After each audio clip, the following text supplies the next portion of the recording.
I'm with Kim Thomas here. We're at the Southern Ohio Forge and Anvil Quadstate event. Yes, here in Troy, Ohio. And we just thought we'd sit and talk about blacksmithing. Kim here, he's worked on some repairs of Samuel Yellen gates. He's a member of the Order of Meticulous Metalsmiths, which is quite an honor, and I'm honored and pleased to know you, Kim. Yeah. It was my thrill to meet you because I saw the things you're doing, and you're tearing it up and the way it should be. Yeah. Well, I'm doing my best. But you're doing you've got it. You got the traditional down, and you're doing contemporary work. So that's really cool. I do what people will pay me to do. Kim, I was asking you last night a little bit about. You've been around a while. What year did you start blacksmithing? 84. 1984. Yeah. And you've seen a lot of the transition and the change in the blacksmith culture over the years, where it's at now, where it was.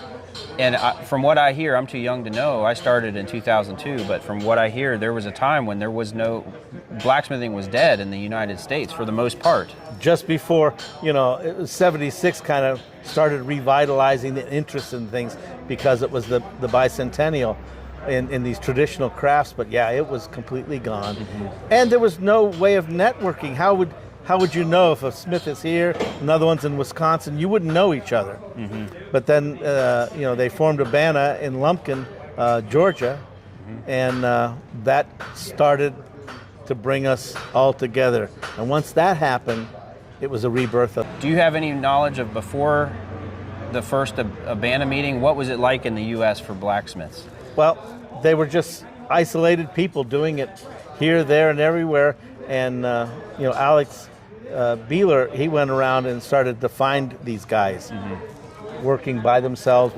and then he started networking and putting it all together. And it was lost. What have you seen since that time to now? What have been the major changes that you've seen? It evolved and got better and better, and the skill level got better and better, and the new guys were coming in with new ideas, and so many greats. I mean, because you Tom Joyce and some of these guys that we learned about then, doing some great stuff. But then a new generation even came on and took it from there. I just see it getting better and better. It used to be a big deal to learn how to make tongs, and now there's guys that can make tongs like any professional. And that's just an example.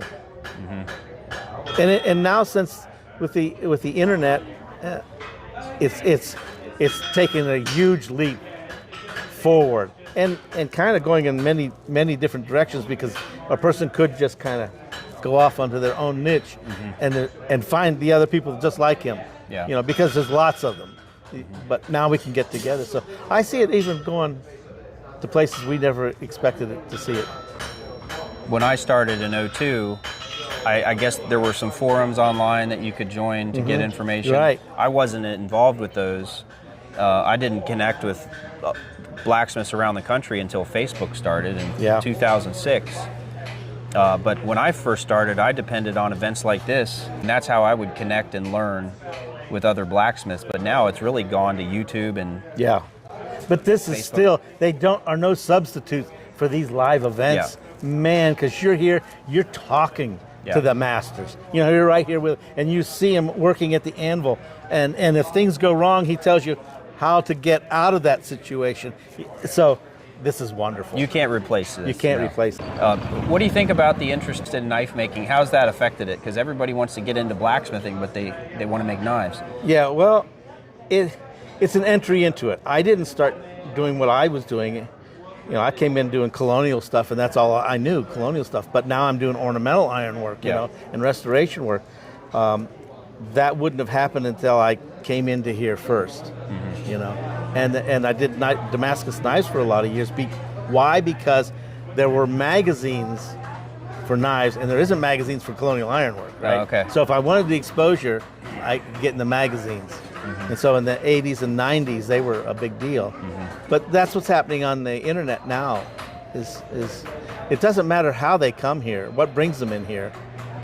Just that if if it's something that they're searching for, because it's not for everybody. We don't want everybody, everybody. But boy, if you're searching for it, you can find it now, and then you can find somebody that can help you. Yeah. Much easier. Yeah, it's good to surround yourself with mentors and people that can help you.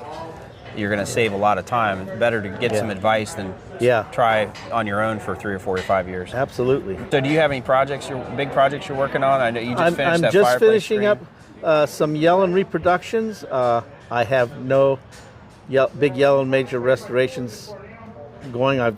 They're all kind of behind me now. But I'm fine, I'm really anxious. Up here, I've got so many great things that I wanted to make.